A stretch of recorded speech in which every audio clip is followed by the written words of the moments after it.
This is a Book a Day podcast, and I welcome you to the final episode of our series where I am narrating the biblical narrative, the fundamental story of the Bible, and how we start from Adam and Eve and get to Jesus and his life. So far, in the previous episode, we got to the point where Jesus was just born. And if you want to check out the story, what happens from the beginning of the universe till that point in Israelites' lives, then I bet you have to check the previous episodes. Please do that. And once you get to the end of the episode 6, then you can move forward with this one. And if you have followed us so far, then let's move ahead. And just one point I want to make here, that so far what we have covered is pretty much where Jews and Christians agree on the narrative. What happens to Adam and Eve, what happens to Israelites. But now that the Jesus is born and Christianity comes after that, then the narratives, they begin to differ. And Jesus is seen as the Son of God by the Christians, but it wasn't really case with the Jews, at least not with the case with today's Jews. So how did we get there? How did the two religions diverge? For that, let's go back to the moment when Jesus was born, and there's a lot of excitement about it, about the whole event. First of all, in this episode, I'm going to use the words Israelites and Jews interchangeably, because at this point, the Israelites, the term came to be known as Jews, people that followed the tradition of Moses and Abraham, and they did not really started following the religion of Christianity, and they remained Jews. Anyway, when we get to the point of Jesus' birth, we find that a lot of people are looking forward to this event, because there have been a lot of prophecies about it, that there's going to be the next king in Jerusalem, and he's going to be born, and the stars are all aligned. So at that moment, when Herod, who was the king of Jerusalem at that point, he gets really insecure about it. And he calls on his priests and really asks them, like, where is this child going to be born? Let me know so that I can find him and I can give him the kind of respect that he deserves. In reality, though, what Herod wanted, he wanted to kill the child right there so that the child does not go on to become the king. So he sends his men over there. He identifies the place where the child was to be born, and he sends his men over there. And what happens is, God now, once again, as it has been the theme so far, Jehovah the God, he interferes. And he warns those men in a dream that they should not do that. They should not chase this newborn child. And instead, they should go back their home. Now when Herod, the king, he finds out that his men who was supposed to chase down that child, they are not doing their job. So he gets even more angry. And he gives a command for all the boys in the city, in his kingdom rather, those who were 2 years or below age, they were to be killed. That was horrific. But once again, God intervenes and he warns Jesus' father, Joseph, once again in a dream. And Joseph leaves the place and he goes along with his family to Egypt. And some point later, when Joseph learns that the king Herod has died, he comes back again to Nazareth. And this is where Jesus grows up, and that's why we call him Jesus of Nazareth. And now Jesus starts growing up in that religious atmosphere where everyone around them worships Jehovah the God. So, in a sense, these were all Jews around him. He was born in a Jewish family, and that was the Jewish culture over there. And we find even in his childhood those signs that he was really interested in religious discussions. He was always listening to religious teachers, priests. He was having those conversations. So there were clear signs that this man was not ordinary, this child was not ordinary, and he was going to be something special. And that really happened. And at some point, when Jesus is 30 years old, he is baptized. What do we mean by that? Is that he is really repenting for his sins, and he's showing his commitment to the God. So that was when Jesus was 30 years of age. And at that point, he has a lot to think about. So he goes away to some lonely place for about 40 days.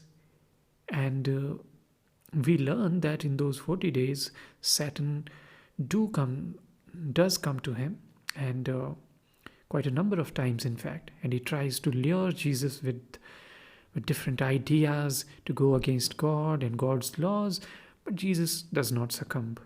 He returns and he meets his family members. He start preaching now. He start giving certain sermons, and he finds his first of the followers or disciples. And that's where his journey as a prophet begins. He starts preaching. He has his disciples now.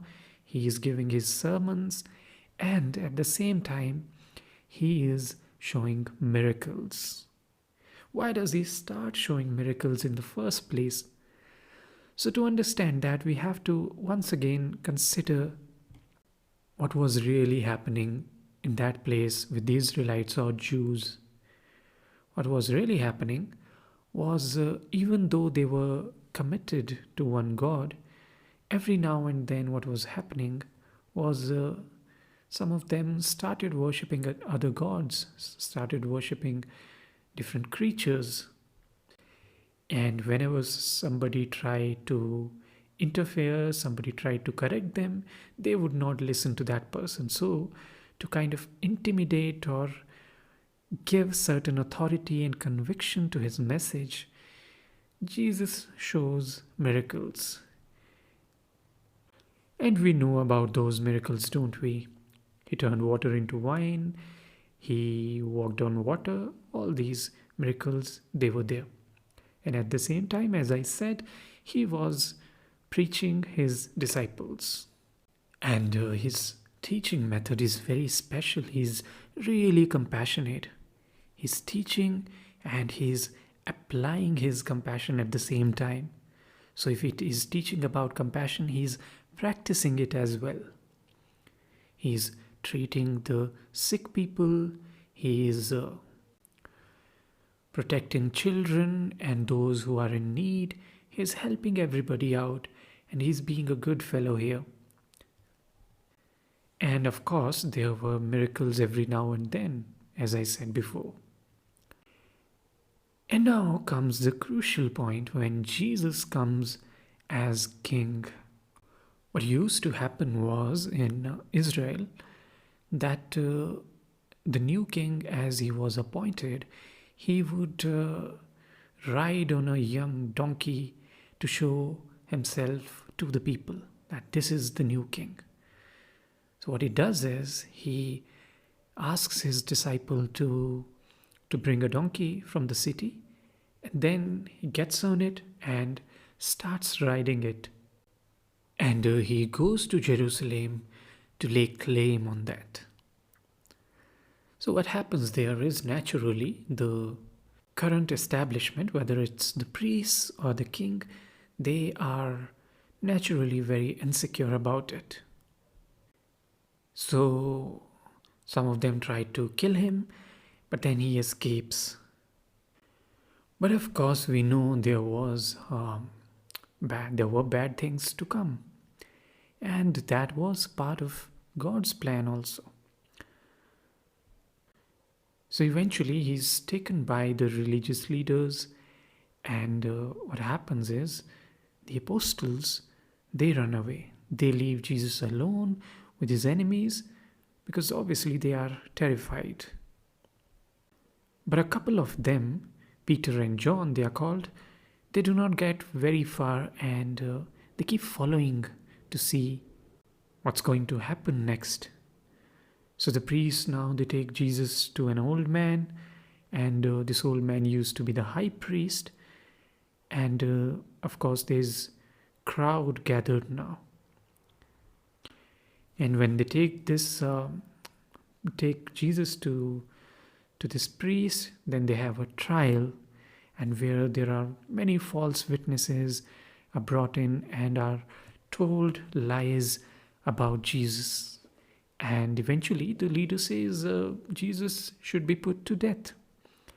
Then they spit on his face and hit him with their fists.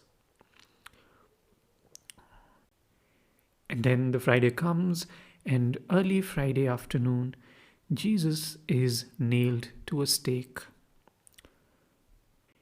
And we know that picture. I think all of us have seen it. And that is where Jesus is killed. And that should have been the end of the story. But we know what happens. So after Jesus has died, the priests, they take special care of guarding his tomb so that nothing magical happens this time. But the magical really happens. The magical thing happens. So early on the third day after Jesus had died, an angel of Jehovah appears, and he rolls the stones away from the tomb, and the soldiers that are guarding that tomb, they are now terrified. And finally, after a lot of courage, when they gather courage, they look inside and they find that the body is gone. Some of them, they go to the city and tell the priests. And now the priests don't know what to do. So instead what they do is they bribe soldiers to lie and just tell the authorities that his disciples came in the night and they stole the body. In the meantime, those friends and certain women who had come to visit the tomb, they find that this is empty and the body is gone. And then once again, two angels in bright clothing, they appear out of nowhere and they start speaking that, why are you looking for Jesus here? He has been raised up. Go quickly and tell his disciples. And now these women, they start running. And then they go to the disciples and tell that Jesus is alive and they have seen him. And eventually we find out that Jesus has risen again. He has returned. So eventually he comes back to life, stays with his people, guides them, and then once again he leaves and he returns to heaven. Now, as I've said probably a lot of times before, that is how the Christian story goes, because according to Christians and according to the biblical prophecies, the Messiah was to come, and according to Christians, they believed that this was their Messiah. On the other hand, if you go by Jewish belief, they think that it wasn't Jesus and he wasn't really the Messiah, and Messiah is yet to come and he'll probably come someday. and they are still waiting for that day, whereas Christians have moved on by accepting Jesus as a prophet. So that's where these two religions diverge and we get two different narratives. And as you can see, because of this slight difference in seeing one person as a prophet, as a true prophet rather, and as a false prophet, we get from one religion, we get two religions. And in the same line, we find that Islam comes. And then instead of two, we get three religions. So Islam continues the narrative of first the Old Testament, the Jewish story, then the Christian story, and then comes the later Islamic story. But the previous two religions, Judaism and Christianity, they reject the Prophet of Islam as the final one. So from 1 to we go to 2 and then 3. So that's been the story of Christianity, and I hope you enjoyed this series. The idea was to familiarize you with what really happens, broadly speaking, and in very simple terms. Obviously, I couldn't really go into the details, I couldn't really go to the complications of the narrative, but the idea was just this, that once you are familiar with the story, later at some point we can get to the complexities, the philosophies and theologies as well. So I hope you enjoyed it. Let me know your thoughts. You can write to me at contactkalampedia@gmail.com, and keep following me on www.kalampedia.org. Thank you once again, and we'll start with the new ideas, new books, and new stories, of course, in the coming episodes. Keep following.